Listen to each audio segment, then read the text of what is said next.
કે આપણા પ્રધાનમંત્રી શ્રી દ્વારા આજે PMJYની સ્કીમ અત્યારે અમલમાં છે.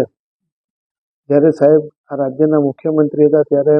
મા કાર્ડ અને આયુષ્યમાન કાર્ડ ચાલતું અને 5 લાખ રૂપિયા સુધી ઘરના મુખિયાને અને બાકીના તમામ સભ્યોને જે ક્રિટિકલ માંદગી માટેની સારવાર આપવામાં આવતી તેની સાથે હવે કોઈપણ માંદગી માટે 5 લાખ રૂપિયા સુધીની સારવાર ફ્રી આપવામાં આવે છે. જ્યારે દેશના પ્રધાનમંત્રી દેશના ગરીબોની ચિંતા કરતા હોય અને ગરીબોને જ્યારે બીમારી આવે અને ઘર બહાર વેચવું ના પડે, પોતાની જમીન વેચવી ના પડે, કોઈકની પાસે હાથ ઉછીના ના લેવા પડે અને એવા શુભ આશયથી જો સ્કીમ ચાલતી હોય અને એવા વખતે જો કોઈ પણ હોસ્પિટલવાળા એનો મિસયુઝ કરે અને ગરીબોની આ સ્કીમમાં જો પૈસા કમાવાની ખોટી રીતે દાનત રાખે અને જ્યાં હું બેઠો કલેક્ટર તરીકે તે હું કોઈ પણ સંજોગોમાં નહીં ચલાવી લઉં. આપે જે આશંકા કરી છે એના માટે અમે CDHOCને અને આરોગ્ય વિભાગના અન્ય અધિકારીઓને સૂચના આપી દીધી છે અને એ સૂચના અત્યારે હું આપને જાહેરમાં નહીં કહી શકું, પરંતુ અમે એમાં ડિટેલ તપાસ કરાવશું. જો કોઈ ખોટા માણસોના નામે ઓપરેશન બતાવ્યા હશે કે કોઈ ખોટા માણસોને બતાવી અને એ પૈસા વગર ટ્રીટમેન્ટે લીધા હશે તો કડકમાં કડક સજા કરવા માટેના અમે પ્રયત્ન કરશું. હાલ આમાંનું કોઈ બાબત હજી અમારી ધ્યાન પર આવેલી નથી, પણ આપ સૌએ જે બાબત અમને બતાવી છે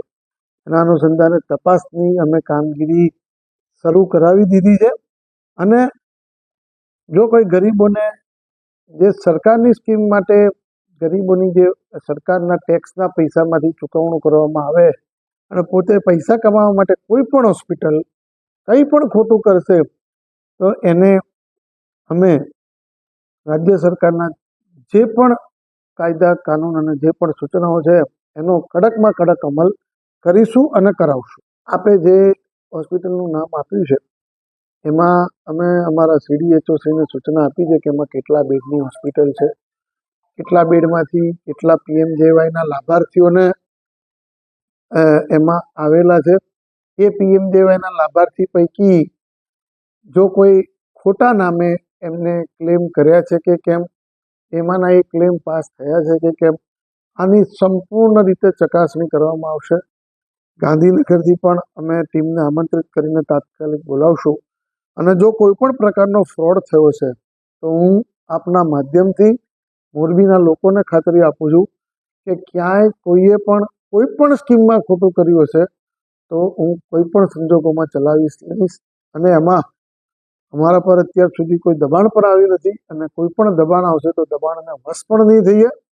પરંતુ જે પણ કાયદા મુજબની પરિસ્થિતિ હશે એ મુજબના નિર્ણય કરવામાં આવશે. CT સ્કેન ને એ બધી જે ચીજો છે એના કોઈ પૂર્વ નિર્ધારિત ભાવ રાજ્ય સરકાર તરફથી કરવામાં આવેલા નથી. કદાચ ખૂબ સારી હોસ્પિટલ પ્રાઇવેટની હોય અને અન્ય કરતાં જો વધારે કિંમત લેતા હોય સારી સર્વિસ આપવાના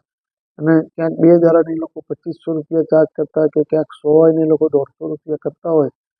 તો એ બાબતમાં રાજ્ય સરકાર તરફથી કોઈ નિયંત્રણ મૂકેલા નથી, પરંતુ સારી સગવડના નામે કદાચ લેતા હોય. પરંતુ જો દવાના ભાવમાં જે નક્કી કરેલા ભાવ જે એમને દવાની સ્ટ્રીપ ઉપર લખેલા હોય કે એનામાં જો વધારે ભાવ લીધા હશે તો અમે અમારા લાઇન ડિપાર્ટમેન્ટના જે અધિકારી છે એની પાસેથી અમારા ફૂડ એન્ડ ડ્રગ્સ અને અમારા જે કાનૂની નિયંત્રક જે અમારો છે એમના મારફતે જે પગલાં લેવાના થશે એ તમામ પગલાં પણ અમે કોઈ પણ હોસ્પિટલ હશે તો તેના વિરુદ્ધ ભરવામાં અમે કોઈ પણ પ્રકારની કસર નહીં રાખીએ. સાંજ સમાચાર ફેસબુક પેજને લાઇક કરો, વિડીયો શેર કરો અને વધુ વિગતવાર સમાચાર માટે sanssamachar.net વિઝિટ કરો.